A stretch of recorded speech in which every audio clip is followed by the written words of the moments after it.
Ayatollah খমিনীর একটি কথা আমার মনে পড়ে, কি সাহস তার। যখন আমেরিকা তাকে বলেছিল যে আমার দূতাবাস থেকে যে 56 জনকে গ্রেফতার করা হয়েছে আমেরিকান, এদেরকে ছেড়ে দাও, তা না হলে তোমার খাদ্য রসদ আমেরিকা থেকে যত সাহায্য যায় সব বন্ধ করে দেওয়া হবে। আয়াতুল্লাহ খমিনী জবাব দিয়েছিলেন আমেরিকান প্রেসিডেন্টকে, তুমি কারে খাবারের ভয় দেখাও? যেই জাতির বছরে 1 মাস না খাইয়া থাকা ফরজ, সেই জাতি তোমার খাবারের অপেক্ষা করবে। তোমার মতো কাফেরদের খাবারের কোনো পরোয়া আমরা করি না।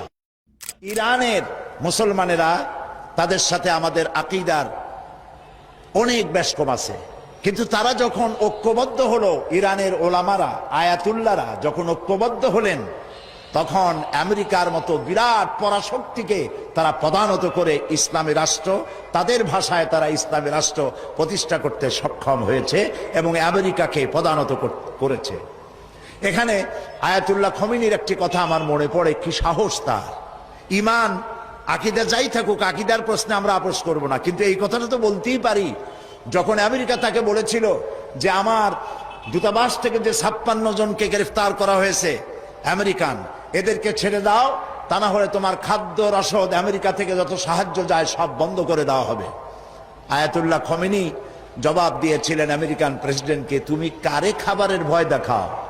যেই জাতির বছরে 1 মাস না খাইয়া থাকা ফরজ, সেই জাতি তোমার খাবারের অপেক্ষা করবে। তোমার মতো কাফেরদের খাবারের কোনো পরোয়া আমরা করি না।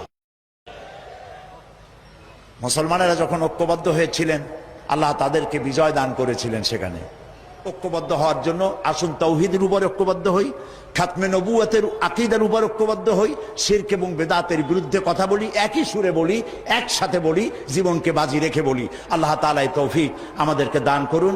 হাদা মা ইনদি ওয়াল ইলমু ইনদাল্লাহ আলাইহি তাওয়াক্কালতু ইলাইহি উনীব। ওয়াসসালামু আলাইকুম ওয়া রাহমাতুল্লাহি তাআলা ওয়া বারাকাতুহু।